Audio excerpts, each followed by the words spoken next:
Hey everybody, Jerry Frank here, and I wanted to share with you a quick little exercise I hope you find helpful. Have you really ever thought about what is holding you back? Why isn't your shop providing you with the life and the dreams that you thought it would?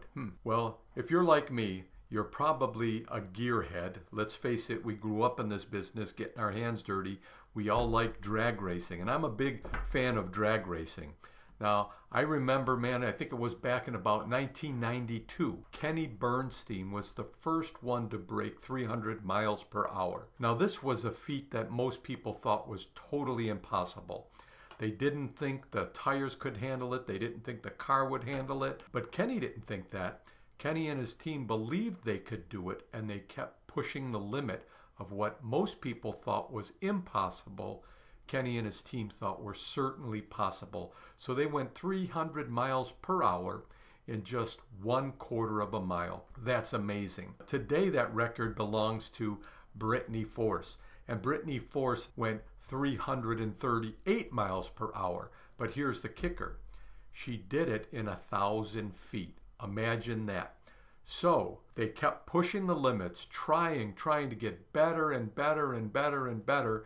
And they achieved extraordinary results. So maybe you're not running a Top Fuel dragster down the track every weekend, but you certainly have a lot of possibility in your shop.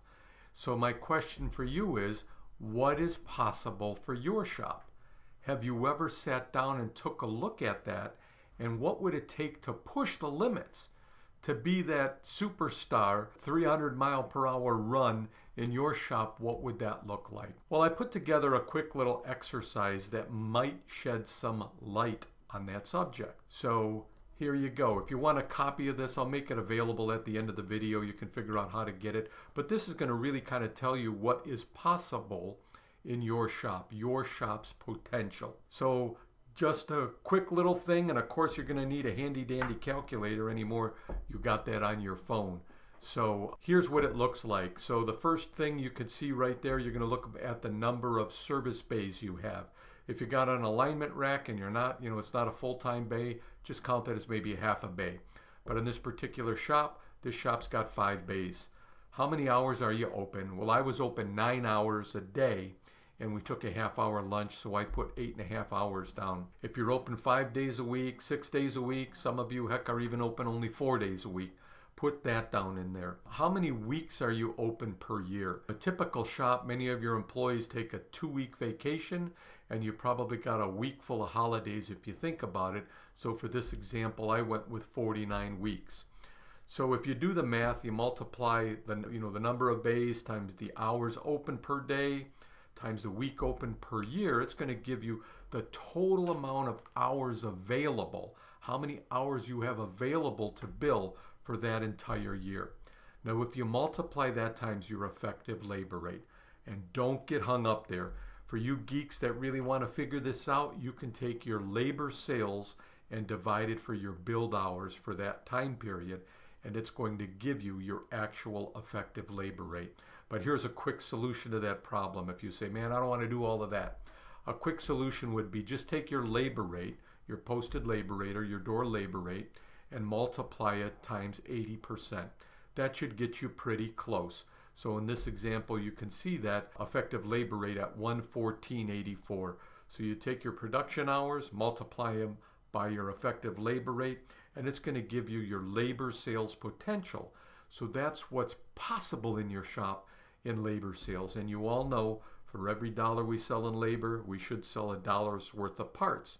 So you're going to go ahead and do that calculation. And in this particular shop, the capacity is $2,391,542. So do that exercise and take a look at where you're at now, and let's see what's possible in your shop if you really had things dialed in. Now, I want you to go ahead and write down on a piece of paper what is holding you back. This is going to take some thought. I want you to think about, here's where I'm at. This is what we're doing now in annual sales. And then take a look at that number you wrote down on your paper. There's probably quite a gap. Have you identified clearly what it is that's stopping you from achieving those unbelievable numbers. You might have to think about it, but it's pretty important because this is the most important thing you should be doing in your shop. A lot of your time, energy, and focus needs to be on solving this problem. If it's hiring a technician, get busy doing it. If it's increasing your average ticket, dive into that. If it's more cars, make sure you solve that problem. You know, one of my favorite authors is Mike Michalowicz, and he said the biggest problem most business owners face is they don't know what their biggest problem is. Find out what your biggest problem is, and let's work real hard on getting that solved. Get closer to those goals. Get closer to that capacity. Listen, if I can help, or if you want a copy of that worksheet, feel free to email me, jerry@maverickshopowners.com, or you can also use support@serviceadvisortraining.com. Just shoot me an email at either one of those email addresses, and I'd be glad to get that information over to you. Okay? I hope this opened up your eyes, maybe took a look a little bit at what is potentially possible so your shop can make that 300 mile per hour run. Take care. Have a great day.